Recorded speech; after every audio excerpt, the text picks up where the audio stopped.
Oi, Eliane, bom dia. Bom dia, Heisen, bom dia, ouvintes. Bom, vamos começar com uma data histórica, os 30 anos do Plano Real, que esse plano que mudou, por exemplo, nesse período que eu fiz a abertura, enquanto eu fazia a apresentação dos assuntos, o preço de vários produtos já teria mudado nesse curto período de tempo, né, Eliane? E com o Plano Real, essa estratégia, digamos assim, mudou finalmente. Olha, a gente tem que reconhecer, né, Heisen, que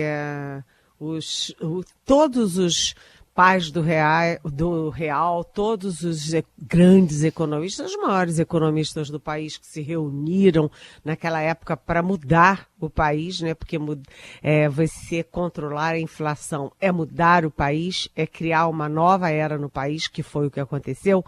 Todos eles indicam que isso foi possível graças à força do Fernando Henrique Cardoso. Né, graças o Pércio Arida, por exemplo, que é efetivamente um dos pais da ideia, né? Ele, o Edmar Baixa, mas enfim, o Pércio Arida disse que o Plano Real foi possível pela capacidade política e intelectual do presidente Fernando Henrique Cardoso, que na época ainda não era presidente. O presidente era o Itamar Franco, mas o ministro da Fazenda era o Fernando Henrique, e foi ele que uniu todos aqueles grandes economistas, foi ele que garantiu o apoio do Itamar Franco, foi ele que bancou, né, intelectualmente, politicamente, o Plano Real. Então foi uma era de ouro no país, né?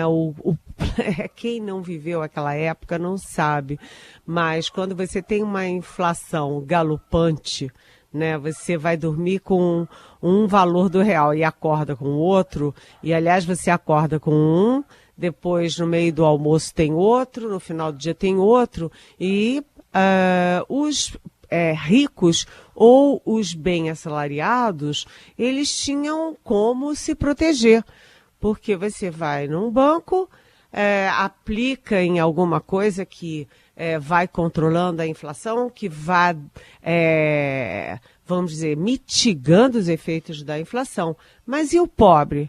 O pobre, aquele trabalhador de baixa renda, que naquela época muitas vezes nem conta no banco tinha, né?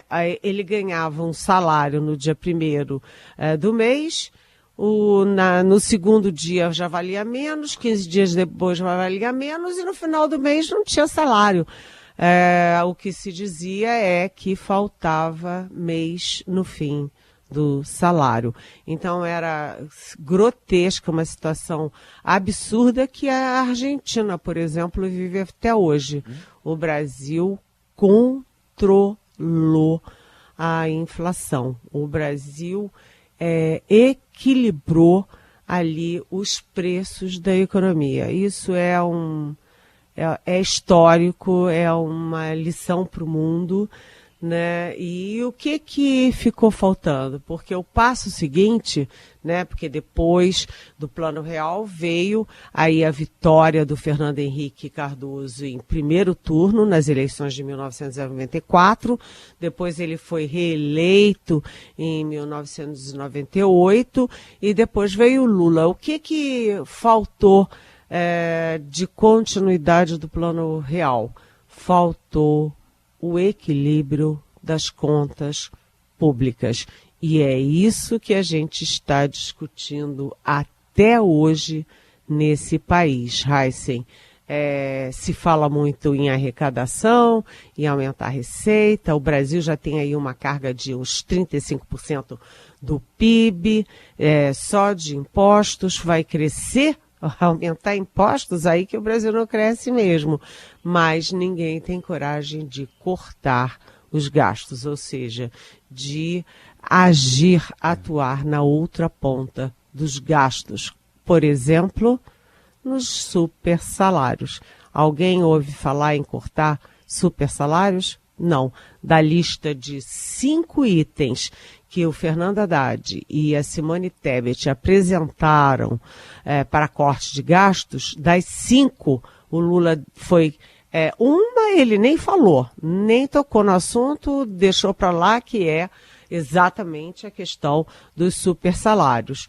E foi derrubando uma, só está de pé uma das propostas, que é exatamente uma que não tem nada a ver com corte, nem com gastos, porque é conter as fraudes do INSS e do benefício o BPC, que é o benefício para famílias pobres ou pessoas com algum tipo de deficiência. Enfim, o Brasil falta coragem e falta, vamos dizer, força política e capacidade intelectual para combater os gastos fora de controle. Muito bem, e eu chamo a atenção também para tudo isso que a Eliane falou, está na sua coluna também no Estadão, né, Eliane, para o pessoal poder ler, assim como uma grande cobertura dos 30 anos do Plano Real lá no portal do Estadão, na edição impressa, e também aqui na Rádio Eldorado com as reportagens do Gustavo Lopes. A gente apresentou a primeira hoje, amanhã tem a segunda.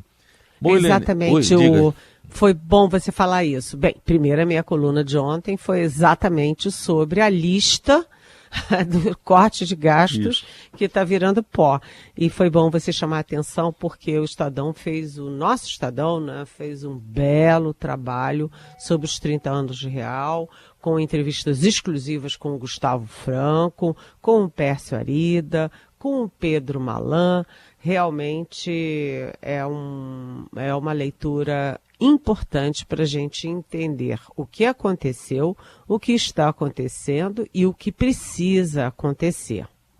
Muito bem. Bom, Eliane, entramos no mês de julho, daqui a pouco vem recesso parlamentar, daqui a pouco vem eleição municipal, as atenções dos parlamentares se voltam para isso, e é uma semana decisiva e importante para a regulamentação da reforma tributária. Eliane, como é que isso vai acontecer com essa correria toda? Pois é, né? Porque o Congresso entra em recesso dia 18. Né?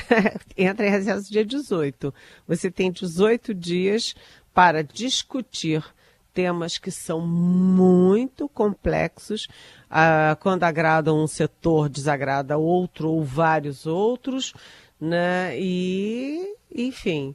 E depois tem que unir ali um consenso entre a proposta do governo, as propostas do governo e as propostas da Câmara e da Câmara com o Senado.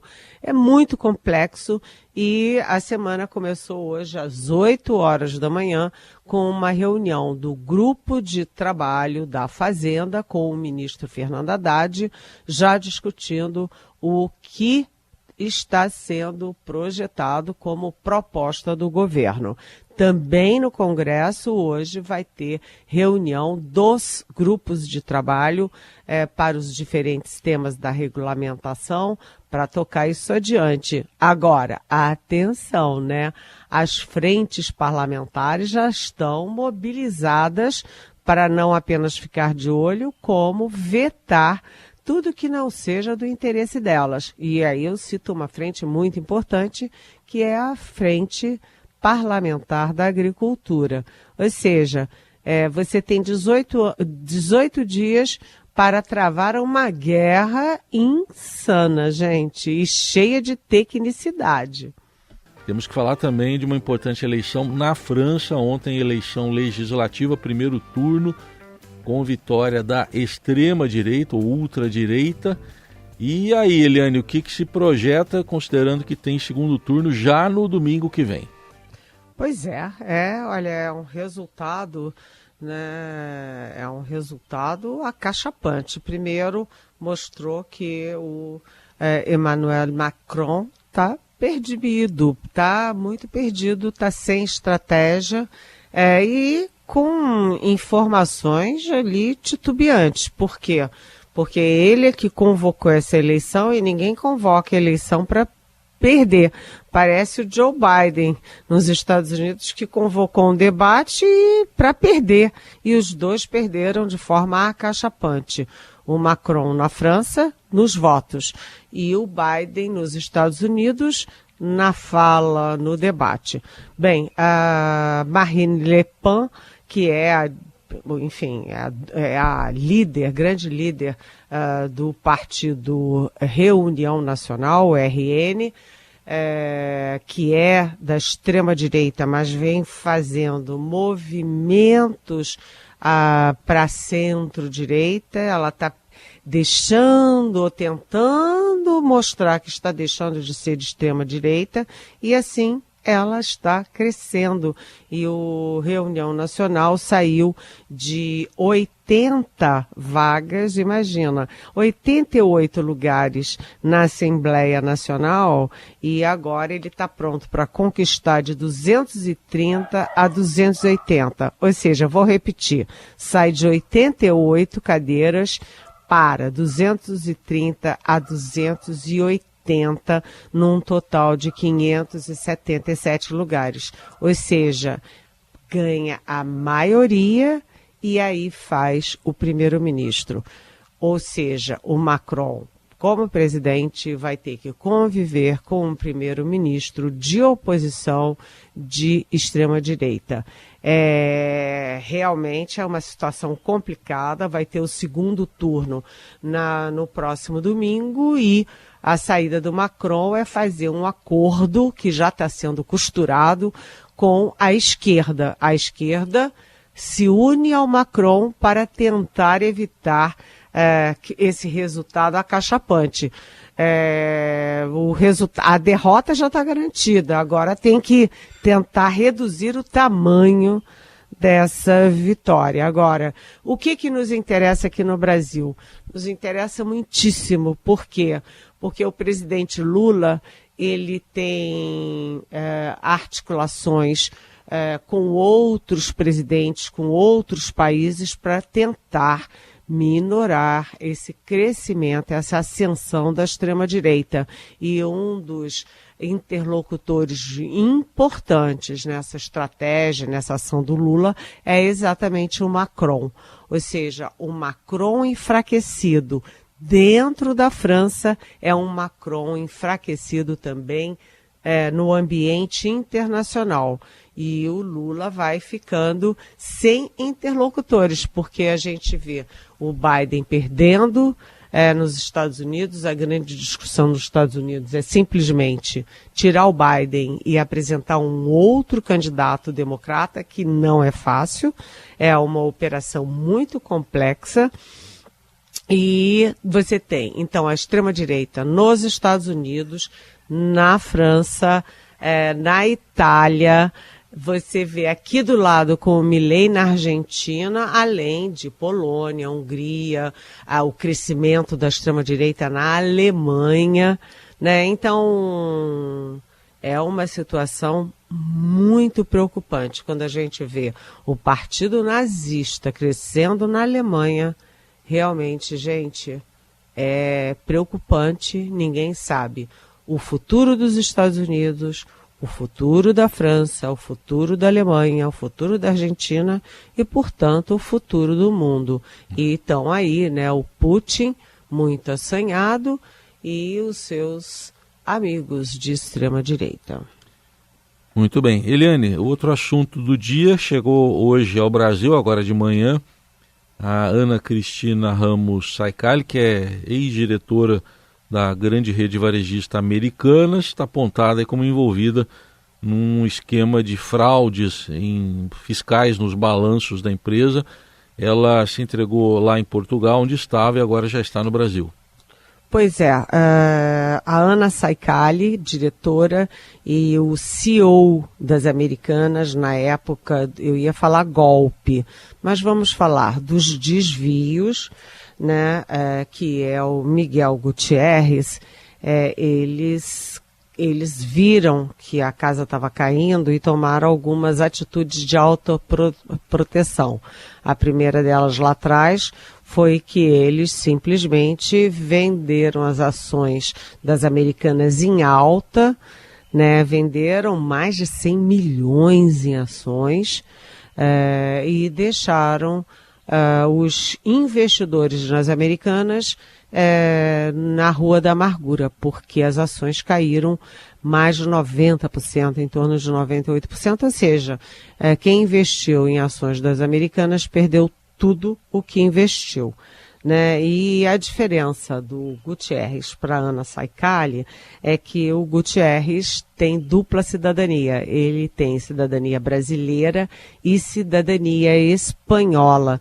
Tem endereço lá, inclusive, na Espanha. Quando ele foi preso pela Interpol, aliás, rapidamente, né? O nome dele foi parar na lista da Interpol no dia seguinte ele já estava preso. Ele tinha um trunfo.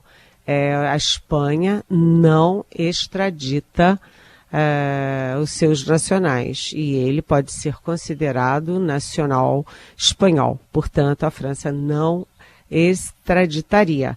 Mas a Anna Saicali, que chegou e comprou a passagem, eu nunca vi alguém chegar ali no aeroporto e comprar uma passagem à vista em dinheiro vivo para ir embora para outro país. E comprou a passagem de ida, não comprou de volta, ela foi considerada foragida. E ela não tem dupla cidadania. Eu não entendi direito, eu acho que pouca gente entendeu por que houve um recuo na prisão, tanto do Gutierrez quanto da Saicali.